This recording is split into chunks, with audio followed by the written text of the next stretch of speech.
భూపాలపల్లి నియోజకవర్గము భూపాలపల్లి జయశంకర్ జిల్లాలో కాళేశ్వరం ప్రాజెక్టు ఉంది. కాళేశ్వరం ప్రాజెక్టు ద్వారా మా జిల్లాకు కానీ నియోజకవర్గానికి కానీ ఒక ఎకరానికి ఒక ఇంటికి కూడా నీళ్ళు ఇచ్చే పరిస్థితి లేదు. ఆ ప్రాజెక్టు పూర్తయిన నుంచి ఇప్పటి వరకు రాలే. సరే, అది కుంగిపోయింది. దాన్ని భవిష్యత్తులో కూడా మరి రిపేర్ చేయించి నీళ్ళు వచ్చే పరిస్థితి చేస్తారా, మళ్ళీ 3 కుంగిపోయినాక ఇంకా 6 కుంగిపోతాయో మాకు తెలియదు. కానీ అది నీళ్ళు వచ్చే పరిస్థితి చేయాలని మీ ద్వారా ప్రభుత్వానికి విజ్ఞప్తి చేస్తున్నాం. మెడికల్ కాలేజీ ఎన్నికల ముందు అడావుడిలో ప్రారంభించారు. అక్కడ సెకండ్ ఇయర్కు పర్మిషన్ రాలేదు. కాలేజీ నుండి హాస్పిటల్ పోవటానికి బస్సులు లేవు.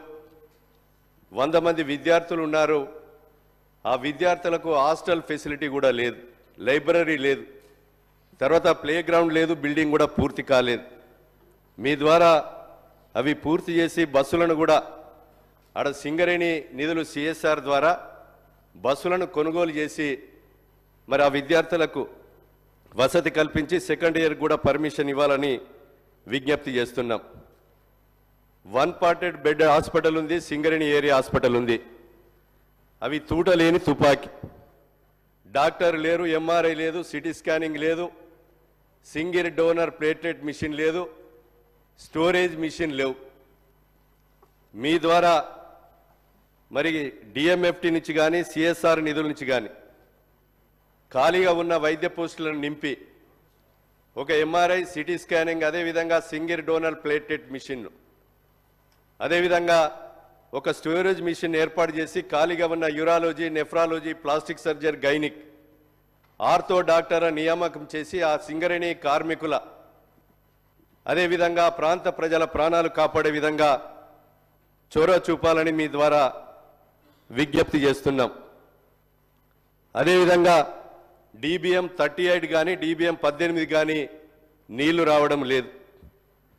అధ్యక్ష, జూలైలో 63 సెంటీమీటర్ల వర్షం పడి 124 చెరువులు తెగినాయి.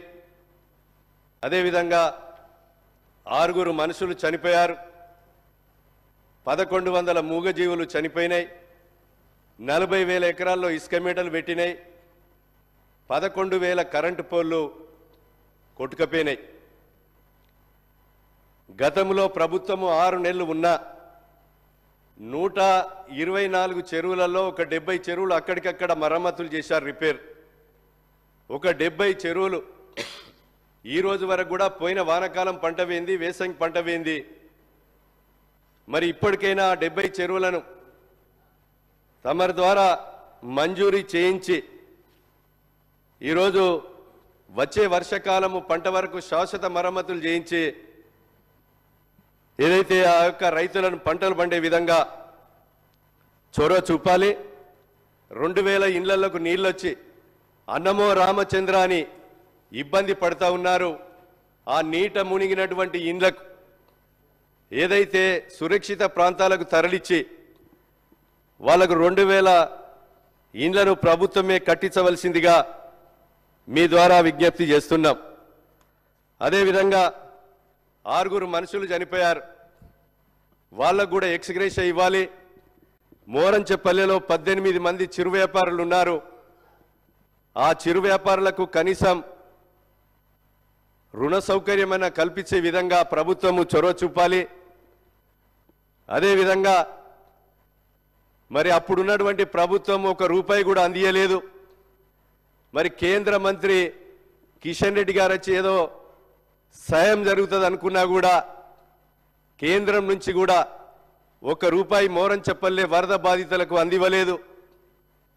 మేము మొన్న ముఖ్యమంత్రి గారికి చెప్తే గేదెలు మనిషికో గేదె కొనియడం జరుగుతుంది కనుక నీట మునిగినటువంటి విపత్తు కింద నష్టము జరిగినటువంటి రోడ్ల నిర్మాణం కానీ కుంటల నిర్మాణం కానీ నీట మునిగినటువంటి ఇండ్లు కానీ తక్షణమే మంజూరు చేసి వరద బాధితులను ఆదుకోవాల్సిందిగా మీ ద్వారా ప్రభుత్వానికి విజ్ఞప్తి చేస్తూ అదేవిధంగా అక్కడ ఉన్నటువంటి మరి రైతులందరూ కూడా నష్టపోతున్నారు. దయచేసి తక్షణమే అధికారులకు తగు ఆదేశాలు ప్రభుత్వం ద్వారా ఇప్పించవలసిందిగా విజ్ఞప్తి చేస్తున్నాం.